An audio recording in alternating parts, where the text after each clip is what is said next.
Libro. Dioses de Marte. Escrito por Edgar Rice Burroughs. Capítulo 17. La sentencia de muerte. A la mañana siguiente, breves momentos antes de la hora de la convocatoria, una fuerte guardia, montada por 2 ayudantes de Satarras, se presentó en nuestro alojamiento para conducirnos a la gran sala del templo. Entramos en la estancia de 2 en 2, y nos dirigieron directamente a la amplia ala de la Esperanza, que así se llama la plataforma en el centro de la sala.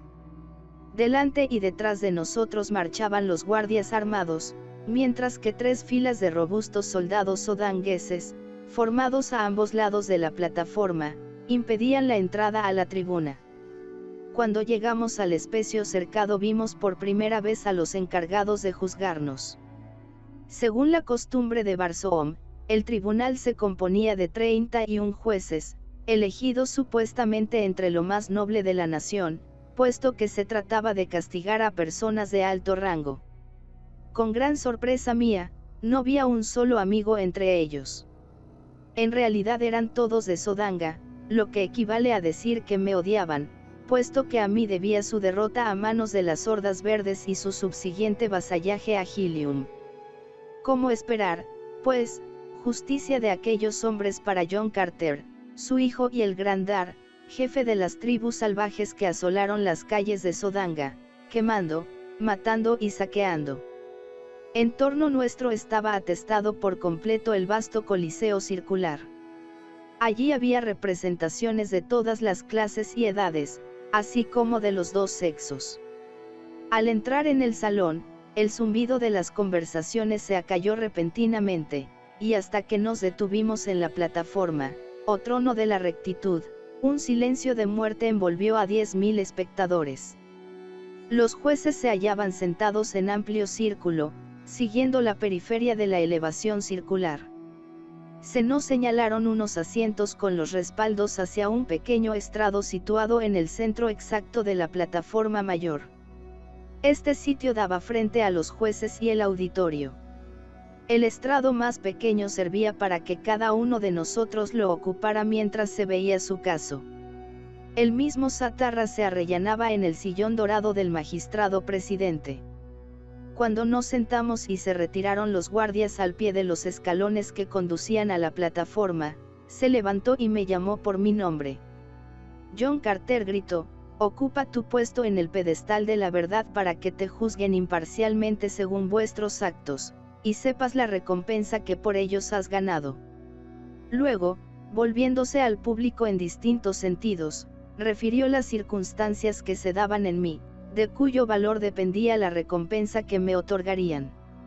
Sabed, oh jueces y pueblo de Helium, dijo, que John Carter, antes príncipe de Helium, ha regresado, según manifestación propia, del Valle de Dor e incluso del mismo templo de Isius, y que, en presencia de muchas personas respetables de este país, ha blasfemado e injuriado al santo Aieses, al Valle de Dor, al mar perdido de Kourus, a los sagrados Terns y hasta a la divina Isius, diosa de la muerte y de la vida eterna.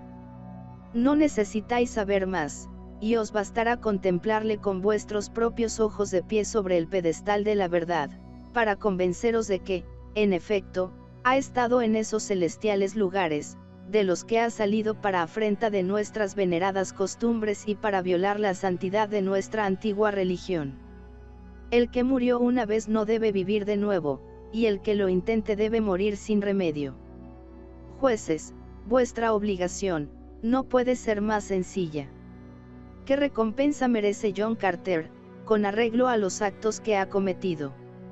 La muerte, contestaron los jueces al unísono. Entonces un espectador se puso en pie y, levantando la mano en alto, exclamó: justicia. Justicia. Justicia. Era Kaltos Khan. Todos los ojos se fijaron en él cuando atravesó por en medio de la guardia de Sodanga para subir a la plataforma. ¿Qué clase de justicia es esta?, preguntó a Satarras. Ni se ha oído al acusado, ni se permite a nadie declarar en su favor. En nombre del pueblo de Helium pido que se dé trato imparcial y noble a nuestro querido príncipe. Salió del público un estruendoso clamoreo: justicia. Justicia. Justicia. Y Satarras no se atrevió a negarla. Hablad, rugió, encarándose conmigo, pero no blasfeméis contra lo que todo Barsoom considera sagrado. Pueblo de Helium, dije, dirigiéndome a los espectadores y prescindiendo en mi discurso de los jueces o esbirros del cruel Satarras. ¿Cómo podrá John Carter esperar justicia de la gente de Sodanga? Sería locura pedírsela, y por eso somete su caso al pueblo de Helium, sin solicitar de ellos ni piedad ni benevolencia. No es su propia causa la que defiende, sino la vuestra, la de vuestras mujeres e hijas y la de las hembras que todavía no han nacido. Lo que quiere John Carter es salvarlas de las atrocidades sin cuento que ha visto acumuladas sobre las hermosas barsomianas en el lugar que los hombres llaman el templo de Isius, es salvarlas del mortal y vampiresco abrazo de los hombres planta, de las garras de los grandes monos blancos de Dor, del yugo infame de los sagrados Terns y de todo lo que el frío e inhóspito Aieses arrastra consigo, arrancándolo de los felices hogares, en los que reina el amor y la dicha. No hay aquí nadie desconocedor de mi historia, de cómo vine a este mundo de otro planeta, pasando a fuerza de torturas y privaciones de prisionero de los guerreros verdes al puesto más elevado de este glorioso país. Nadie osará pensar que John Carter ha mentido en alguna ocasión con intenciones aviesas, ni dicho nada capaz de perjudicar al pueblo de Barsoom, ni con ánimos de ofender a la ligera la extraña religión que ha respetado sin entenderla. También desafío a cuantos me oyen y a cuantos barsoomanos existen, si no reconocen que deben su vida a un solo acto espontáneo mío, por el que me sacrifiqué y perdí, quizá para siempre, a mi amada princesa, a la que todos adoráis y por cuya ausencia os entristecéis con razón. Por eso, pueblo de Helium, creo tener derecho a pediros que me escuchéis, que confiéis en mí, que me permitáis serviros y libraros en adelante de las infamias de Dor e Isius, como os preservé antaño del aniquilamiento total. Cuando yo permití a los verdugos de Sodanga que se apoderaran de mí, Satarras me arrebató la espada para que los suyos no me teman. Os prestaréis a su inicuo juego. ¡Viva John Carter, príncipe de Helium!, gritó en el público un gran noble, y la multitud, cual un eco fiel, repitió su frase de manera que el edificio tembló con el estruendo del vocerío. Satarras comprendió de sobra que no le convenía oponerse a un sentimiento como el expresado entonces por el pueblo en el templo de la recompensa, y por eso me dejó hablar con los de Helium por espacio de 2 horas. Cuando acabé, Satarras se levantó y, dirigiéndose a los jueces, dijo con voz que pretendía fuese serena. Nobles míos, ya habéis oído la defensa de John Carter, se le han dado los medios pertinentes para probar su inocencia, caso de que no fuera culpable, y en lugar de utilizarlos, ha preferido blasfemar contra nuestras más sacrosantas tradiciones. ¿A qué le sentenciáis, caballeros? A muerte. El blasfemo e impío debe morir, gritó uno de los jueces poniéndose en pie, y al instante los 30 jueces restantes le imitaron y alzaron las espadas como señal de la unanimidad de su veredicto. Si el pueblo no oyó la exhortación de Satarras, sí se enteró de la sentencia emitida. Un imprevisto murmullo surgió y adquirió luego creciente fuerza, hasta convertirse en un ruidoso clamoreo, y entonces, Cantos Can, que no había abandonado la plataforma desde que se situó a mi lado, hizo con la mano un resuelto ademán, como para imponer silencio, y cuando creyó que sería oído, habló al pueblo con tono grave. No os cabrá duda de la suerte que los hombres de Sodanga tienen reservada al héroe de Helium, pero falta averiguar si los hombres de Helium se avienen a aceptar esa sentencia como definitiva. Que cada uno proceda según su propio corazón. En cuanto a Cantos Can, jefe de la escuadra de Helium, esta es su respuesta a Satarras y a sus pecuaces, los jueces de la enemiga Sodanga. Y soltándose la espada de la cintura, la tiró, dentro de su vaina, a mis pies. Enseguida, los soldados, los oficiales, los nobles y los ciudadanos de Helium, arrollaron a los sicarios de Satarras y se abrieron paso entre ellos, llegando al trono de la rectitud. 100 hombres subieron a la plataforma y 100 aceros cayeron al suelo delante de mí, a modo de supremo homenaje a la persona del Salvador de Barsoom. Satarras y sus partidarios estaban furiosos, pero no se atrevían a tomar ninguna medida violenta. Yo fui llevando una a una todas las espadas a mis labios, y luego se las entregué a sus dueños, colocándoselas con mi propia mano en el cinto. Vamos, dijo Kantos Kan, y escoltemos a nuestros príncipes hasta su palacio. En efecto, los amigos fieles nos rodearon, y algunos se inclinaron en los escalones que separaban la plataforma del suelo. ¡Alto!, exclamó Satarras. Soldados de Helium, no permitáis que ningún prisionero deje el trono de la rectitud. El templo no había otra fuerza armada y organizada que la guardia de Sodanga, por lo que Satarras confió en que sus órdenes se cumplirían inmediatamente, pero no pensó en la indignación que su conducta promovió apenas los guardias avanzaron hacia el trono. En cada sector del Coliseo salieron a relucir las espadas, y los hombres se lanzaron amenazadoramente sobre los de Sodanga. Alguien gritó con férvido entusiasmo: Tardos Mors ha muerto. 1000 años de vida a John Carter, nuestro Yedak. Al oírle y notar la actitud de enojo con que los de Helium se disponían a contrarrestar los planes siniestros de Satarras, comprendí que solo un milagro evitaría que estallase una revuelta que desembocaría en una guerra civil. Oídme, exclamé, saltando de nuevo al pedestal de la verdad. Que nadie se mueva hasta conocer mi proposición. Una gota de sangre derramada aquí por un bando u otro sumiría a Helium en los horrores de una espantosa lucha cuyos resultados ni los más inteligentes pueden prever. En ese conflicto combatirían los hermanos contra los hermanos, y los padres contra los hijos. La vida de ningún hombre vale esos sacrificios. Yo antes de eso preferiría someterme a la traidora voluntad de Satarras, si así evito a Helium los estragos de tan sangrienta conflagración. Sidid, pues, unos y otros en vuestros enfrentamientos infundados y aplacemos el asunto hasta que vuelva Tardos Mors o Mors Kajak, su hijo. Si ninguno ha regresado en el plazo de un año, se celebrará un segundo juicio. El procedimiento tiene precedentes. A continuación, aludiendo a Satarras, dije en voz alta: a menos que no seas un loco rematado, y conste que mucho temo tal cosa. Aprovecharás la ocasión que te brindo antes de que sea demasiado tarde. Cuando un sinfín de espadas acometan a los soldados de Sodanga, nadie en Barsoom, ni el mismo Tardos Mors, será capaz de prever las consecuencias. ¿Qué me contestas? Habla pronto.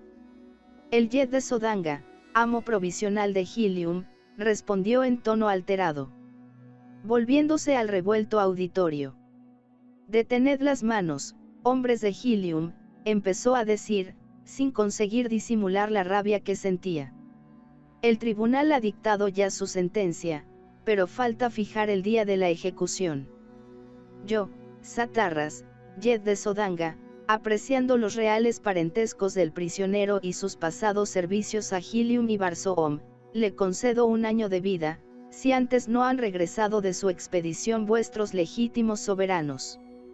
Marchaos tranquilamente a vuestras casas, yo os lo mando. Nadie se movió. Todo el mundo guardó un profundo silencio y clavó la mirada en mí como aguardando una señal de ataque. Despejad el templo, mandó Satarras, encolerizado, a uno de sus oficiales.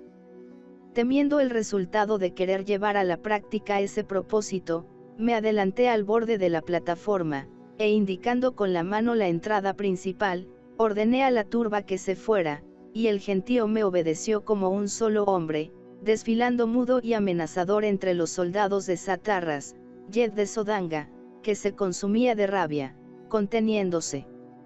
Kantos Kan, con los amigos que me habían jurado fidelidad, continuaba conmigo en el trono de la rectitud. Vamos, me dijo Kantos Kan, te escoltaremos hasta tu palacio, príncipe amado. Vamos, Katoris y Tars Tarkas. Sígueme, Sodar. Y con un gesto de desdén en sus finos labios para Satarras, volvió la espalda, y bajó las gradas del trono, pisando el ala de la esperanza. Nosotros 4 y el centenar de leales que nos acompañaban fuimos tras él, sin que ni una mano nos detuviera, aunque no pocos ojos contemplaron con furia impotente nuestra marcha triunfal a través del templo. En las avenidas se apiñaba la muchedumbre, que nos abrió paso respetuosamente, y muchas espadas fueron arrojadas a mis pies cuando atravesé la capital de Helium para ir a mi palacio, situado en un distante arrabal. Allí mis antiguos esclavos me abrazaron las rodillas, me besaron las manos al saludarme. A ellos no les importaba dónde había estado, contentos por mi regreso. Ah, amo mío, dijo uno, sollozando, si nuestra divina princesa estuviera aquí, qué felices seríamos todos. Las lágrimas acudieron a mis ojos y me obligaron a volver la cabeza para disimular la emoción que me dominaba. Kartoris lloró sin empacho cuando los esclavos le recibieron con expresiones de afecto y frases de tristeza por la pérdida de su madre. Hasta entonces Tars Tarkas no tuvo conocimiento de que su hija sola había acompañado a Dejatoris a su última y penosa peregrinación, porque a mí me faltaba corazón para contarle lo que por Kantos Kan sabía.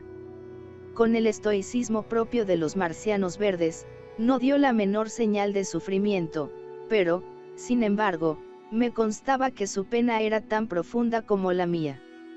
Como marcado contraste con los de su raza, poseía en forma bien desarrollada todas las características de bondad humana, o sea las cualidades del amor, la caridad y la amistad. Triste y sombría en exceso fue la reunión con que celebramos el acontecimiento de nuestro regreso en el gran comedor del Palacio de los Príncipes de Helium. Asistimos al banquete 100 personas de rango, sin contar los miembros de mi pequeña corte, porque Dejatoris y yo sosteníamos una casa propia de nuestra clase regia. La mesa, según la costumbre de los marcianos rojos, era triangular puesto que la familia se componía de 3 individuos. Kartoris y yo presidíamos el banquete, cada cual en el centro del lado correspondiente y a la mitad del tercer lado se hallaba desocupado el sillón de honor de Dejatoris, delicada obra de ebanistería, en la cual colocamos el lujoso atavío nupcial de la princesa y sus maravillosas joyas. Detrás del sillón permanecía de pie una esclava como en los días en que su señora ocupaba su puesto en la mesa y necesitaba sus servicios. Tal era la costumbre en Barsoom y tuve que aceptarla, conteniendo la angustia, aunque mi corazón se acongojaba al contemplar el puesto vacío de mi amadísima princesa, que con sus risas y su charla hubiera proporcionado a la fiesta la nota alegre de que carecía. A mi derecha se hallaba Kantos Kan, y a la derecha del sillón vacante se sentaba en una enorme silla mi aliado Tars Tarkas, ante una parte más elevada de la mesa que hice construir años atrás a petición del gigantesco y corpulento guerrero. El sitio de honor en un festín marciano es siempre a la derecha de la señora de la casa, y ese lugar lo reservaba Dejatoris, sin excepción, al gran Tark cuando venía a visitarnos. Jorbastus estaba, según su jerarquía, al lado de Kartoris. Se habló poco durante la comida, pues fue una reunión melancólica y triste. La pérdida de Dejatoris ponía un sello de dolor en nuestras almas, a lo que se añadía la inquietud por la suerte de Tardos Mors y de Mors Kajak, y la preocupación por el porvenir de Helium si resultaba cierta la muerte de su ilustre Yedak. De improviso nos llamó la atención un ruido de voces distantes, como si mucha gente gritase a la vez, aunque no pudimos precisar si con furor o con regocijo. El tumulto se fue acercando poco a poco. Un esclavo entró deprisa en el comedor para informarnos de que una gran muchedumbre se agolpaba delante de las puertas del palacio. Otro vino a la saga del primero llorando y riendo como un loco. Dejatoris ha aparecido, exclamó. Ha llegado un mensajero de la princesa. No quise oír más. Los ventanales del comedor daban a la avenida donde mi mansión estaba edificada, pero entre ellos y yo se interponía la mesa.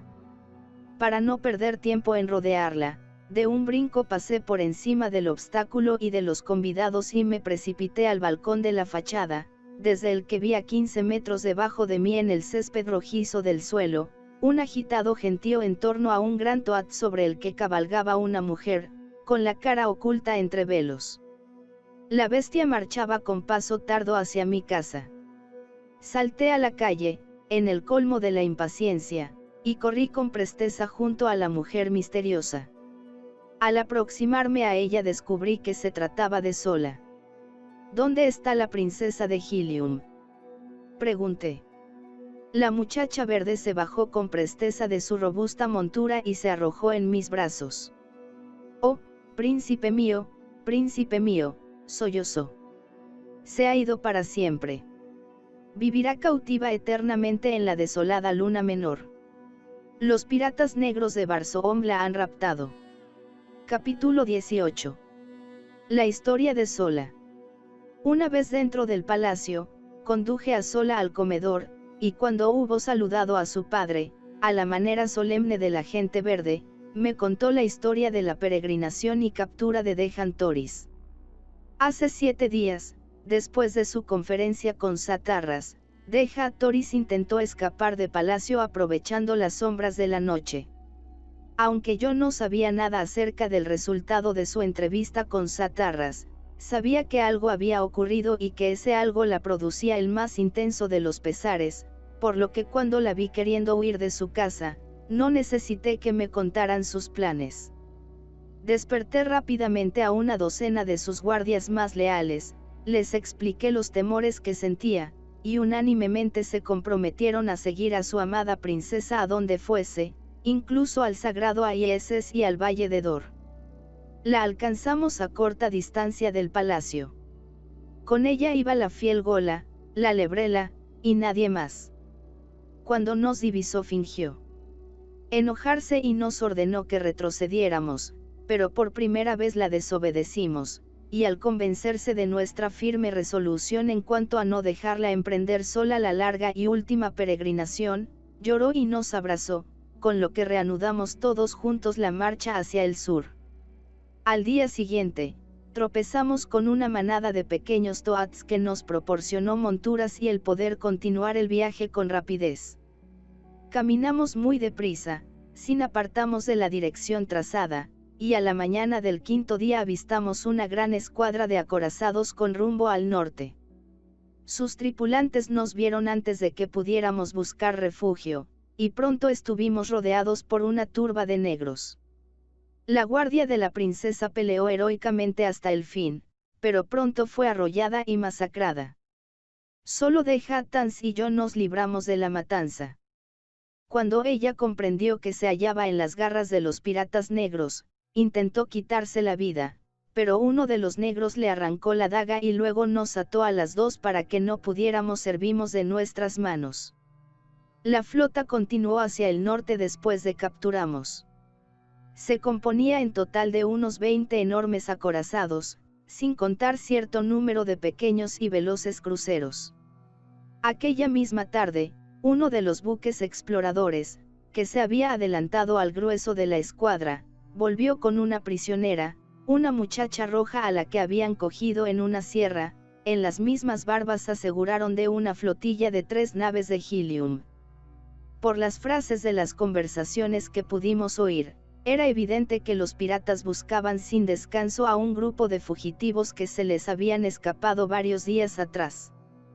También nos enteramos de la importancia concedida por ellos a la captura de la joven, lo cual se ponía de manifiesto considerando el detenido e interesante diálogo que sostuvo con ella el jefe de la escuadra en cuanto la llevaron a su presencia. Más tarde la ataron y la colocaron en el camarote en que estábamos Dejan Toris y yo. La nueva cautiva era maravillosamente hermosa y contó a Dejan Toris que hacía muchos años había emprendido voluntariamente la fatal peregrinación, abandonando la corte de su parte, el Yedak de Petard. Era Tuvia, la princesa de Petard, la que preguntó a Dejan Toris quién era, cayendo de rodillas ante ella cuando lo supo. Luego besó las arrojadas manos de mi señora y la dijo que aquella misma mañana había estado con John Carter, el príncipe de Helium, y con Cartoris, su hijo.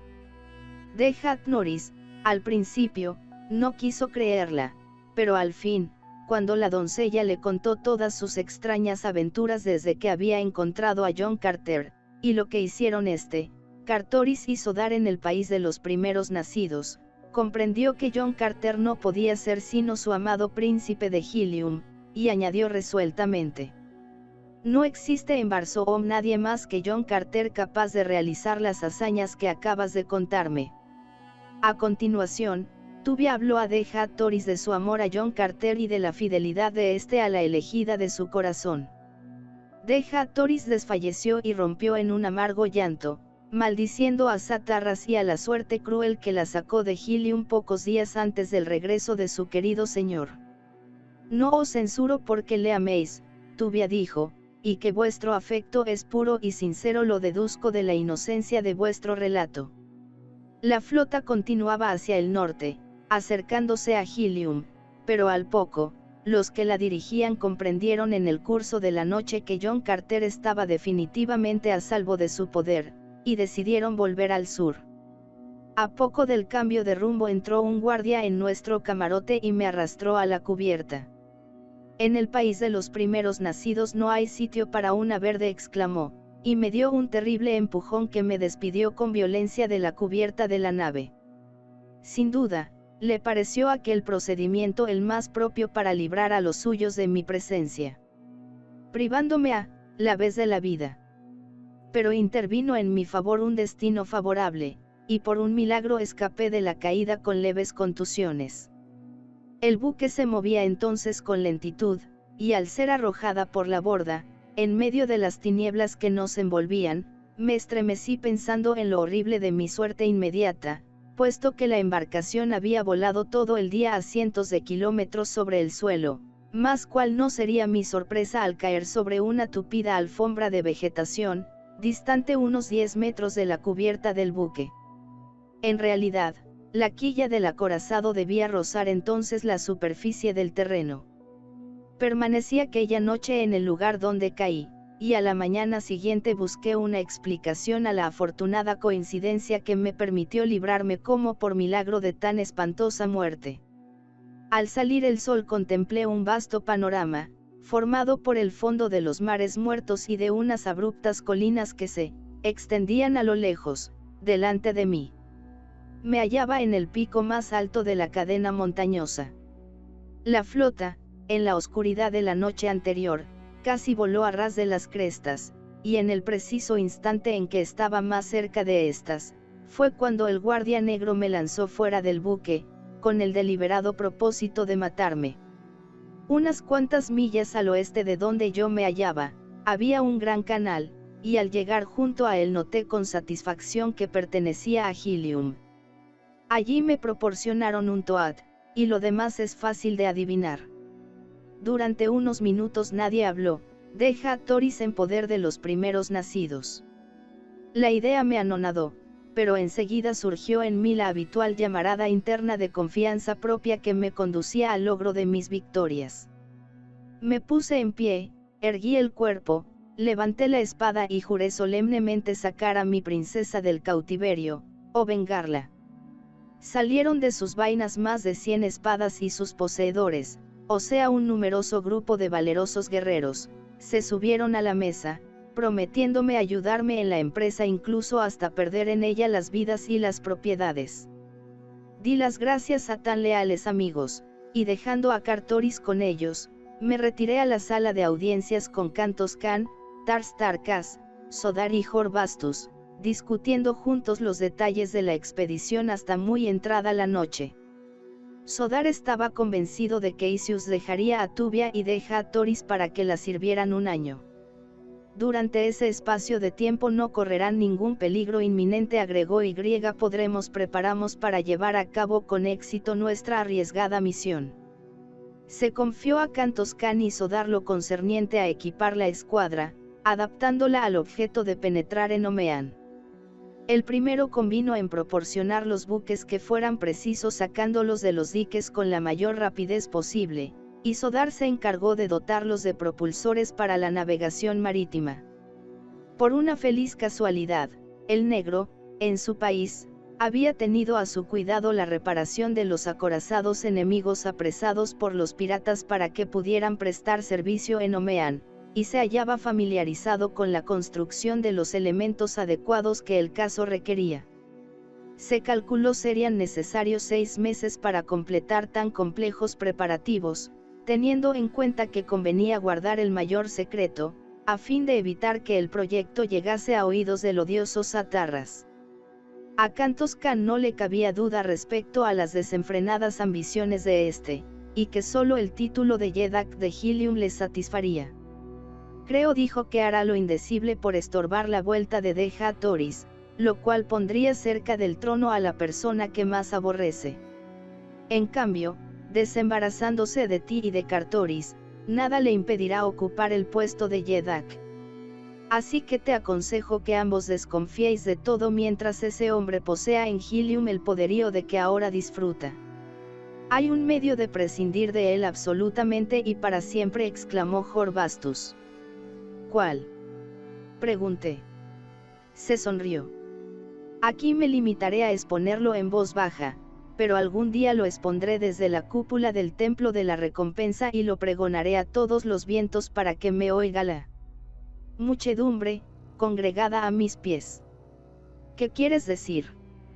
Interrogó Kantos Kan. Que proclamaré a John Carter Yedak de Helium, contestó Horbastus en voz baja. Relampaguearon los ojos de mis compañeros y unas francas sonrisas de regocijo animaron sus semblantes cuando cada uno de ellos fijó en mí su mirada inquisitiva. Yo volví la cabeza. No, amigos míos, respondí sonriendo, muchas gracias, pero no puede ser. Eso, por lo menos, es prematuro. Cuando sepamos si Tardos Mors y Mors Kajak se han ido para no volver, si yo estoy aquí me uniré a vosotros para ver lo que el pueblo de Helium decide respecto a su nuevo Yedak, y, desde luego, el elegido contará con mi lealtad y mi espada, sin solicitar para mí mismo tan señalado honor. Mientras, Tardos Mors es Yedak de Helium y Satarras su representante. Como gustéis, John Carter, pero, dijo Horbastus, ¿quién está ahí? Murmuró señalando la ventana que dominaba los jardines. Apenas su boca pronunció esas palabras, cuando se halló en la parte de afuera del amplio balcón corrido. Por allí se va, gritó con excitación. Guardias. A ese. A ese. Por allí, guardias. Acudimos a su lado y divisamos el bulto de un hombre que corría velozmente a través del césped, para desaparecer en las sombras nocturnas. Estaba en el balcón cuando le vi por primera vez, exclamó Horbastus pronto. Sigámosle. Todos bajamos a los jardines, pero aunque los registramos minuciosamente durante horas enteras con la guardia de palacio, no hallamos el menor rastro del atrevido merodeador. ¿Quién podrá ser, Kantos Kan? Preguntó Trastarkas. Un espía de Satarras, respondió el interpelado. Nuestro enemigo cuenta con muy buenos espías. Este llevará a su amo noticias de gran interés, dijo Horbastus chanceándose. Espero que solo habrá oído lo que tratamos acerca del nuevo Yedak, exclamé, pero si ha descubierto nuestros planes para auxiliar a Deja Toris, esto significará la guerra civil, ya que intentará desbaratarlos y nosotros nos opondremos a ello. Aún contra Tardos Mors me volvería si pretendiera tal cosa. Para salvar a la princesa no vacilaré en sumergir a todo Helium en sangre, si a costa de la sangre vertida se alcanzara su libertad. Quizá yo sucumba sin conseguirlo, y para esa eventualidad os ruego, amigos míos, que juréis proseguir la empresa y devolver a mi amada, sana y salva, al cariño de los suyos en la corte de su glorioso abuelo. Por el puño de su espada me juró cada uno hacer lo que yo pedía. Se convino que los acorazados necesitados de reforma se reunieran en Haste, otra ciudad heliumética, situada al suroeste. Akantos Khan entendía que los diques de allí podrían, sin abandonar su trabajo habitual, modificar a la vez, por lo menos, 6 grandes unidades. Como era jefe supremo de la escuadra, nadie le impedía disponer a su antojo de la flota que mandaba, haciendo en las naves los cambios que estimara oportunos y luego distribuirlas en las partes más remotas del imperio, hasta que llegara el momento de lanzarlas a la conquista de Omean. Nuestra conferencia terminó muy avanzada la noche, y en ella cada uno de los comprometidos recibió instrucciones precisas, así como se estudiaron los menores detalles del plan a seguir. Akantos Khan hizo darles incumbía la modificación de los buques, y a Tars Tarkas ponerse en comunicación con los de Tark y conocer la opinión de su pueblo respecto a su vuelta de Dor. Si era favorable, iría a Tark inmediatamente para dedicarse por completo a reunir una gran horda de guerreros verdes, la que, según nuestro plan, sería enviada directamente en transportes al Valle de Dor y el templo de Isius, mientras que la flota penetraría en Omean y destruiría la escuadra de los primeros nacidos. A Hor-Bastus se le confió la delicada misión de organizar una fuerza secreta de hombres combatientes, dispuestos a seguirme donde yo quisiera llevarlos.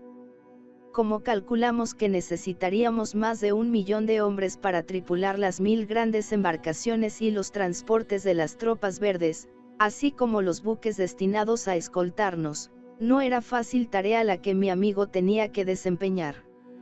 Luego que se fueron mis aliados, di a Cartoris las buenas noches, y como estaba muy cansado, me retiré a mis habitaciones, me bañé y me eché en un lecho de seda y pieles, esperando disfrutar de un reposo bien merecido tras todos los sobresaltos que llevaba pasados durante mi nueva estancia en Barsoom, mas también entonces experimenté un penoso desengaño. No sé el tiempo que dormí, pero sí que al despertarme de repente me vi rodeado por media docena de robustos sujetos, amordazado y con los brazos y las piernas fuertemente atados. Trabajaron con tal rapidez y destreza, que me pusieron por completo fuera de combate antes de que me despejara del todo. No pronunciaron ni una sola palabra, y en cuanto a mí, la mordaza me impedía emitir el más ligero sonido. Silenciosamente, me levantaron y me obligaron a dirigirme a la puerta de la estancia. Cuando pasamos junto a la ventana, por la que la luna más distante proyectaba sus brillantes fulgores, vi que mis aprehensores tenían, todos, tapadas las caras con tiras de seda, lo cual me impidió averiguar quiénes eran. En cuanto llegaron conmigo al corredor me condujeron hacia un entrepaño secreto de la pared, que daba acceso, por un pasadizo, a los sótanos del palacio.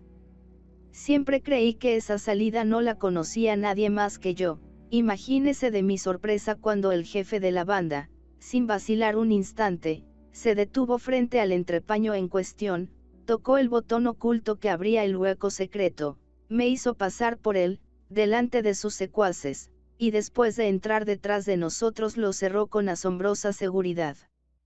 Enseguida bajamos a los sótanos y los atravesamos por galerías tortuosas, de las que yo mismo ignoraba la existencia, hasta que por último me convencí de que nos hallábamos más allá del recinto de mi casa y de que el subterráneo se elevaba para llevarnos de nuevo a la superficie. Entonces el grupo se paró ante un muro blanco. El jefe dio en él con el puño de la espada 3 golpes breves y rápidos y luego, tras una pausa, otros 3, seguidos de 2 más a continuación de una corta pausa. Un segundo después se separó la pared y me empujaron a un aposento profusamente iluminado, en el que había sentados 3 hombres ricamente ataviados. Uno de ellos se volvió a mí con una sonrisa sardónica en sus finos y crueles labios. Era Satarras.